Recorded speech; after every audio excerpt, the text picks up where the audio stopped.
My name is Kathryn Slattery, and I'm a contributing editor at Guideposts and the author of Lost and Found, One Daughter's Story of Amazing Grace.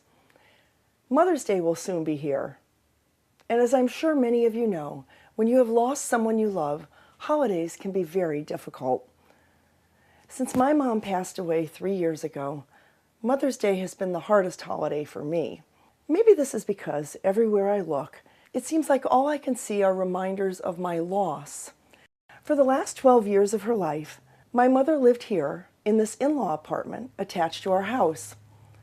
We saw each other every day, although I must confess that when she first moved in, I wasn't so sure it was going to work out. This is because for as long as I can remember, prickly was the best word to describe our relationship.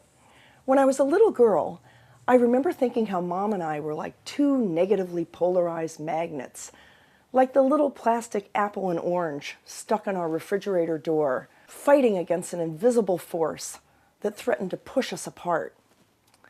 I loved my mother, but we were different in so many ways.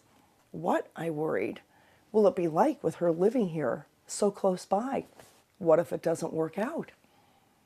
From the start, Mom was fiercely independent, outgoing, and she quickly established her own circle of friends. But over time, she developed severe age-related health problems, including blindness from macular degeneration, until it reached the point where she could no longer drive, or read, or play cards, or recognize faces.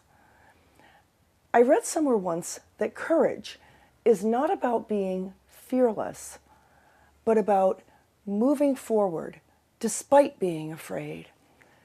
My mother, in the positive way she dealt with her blindness, is probably the most courageous person I have ever known.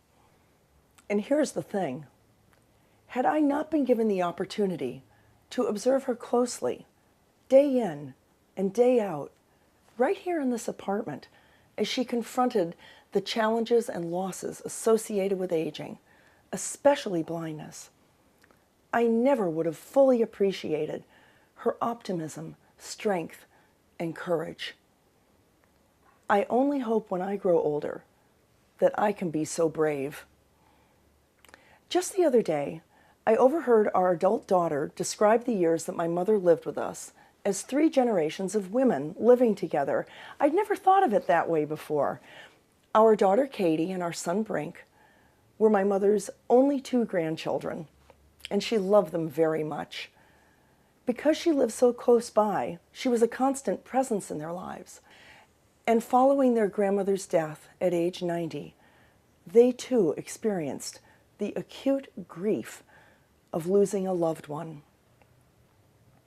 The good news is that they were also able to witness firsthand a woman who faced growing old with incredible optimism and courage. In this intergenerational sense, my mother was a wonderful role model, not only for her 2 grandchildren, but for us all. Looking back, it's hard to believe that when Mom first moved into this apartment, I worried about it not working out. As it turned out, having Mom live next door to us for the last 12 years of her life was a beautiful and totally unexpected gift. This is not something to be sad about. This is something to celebrate. So, on this Mother's Day, I am going to try to stop thinking about what I've lost and think instead about what I've found. I am going to stop looking down and start looking up. Thanks, Mom. Happy Mother's Day.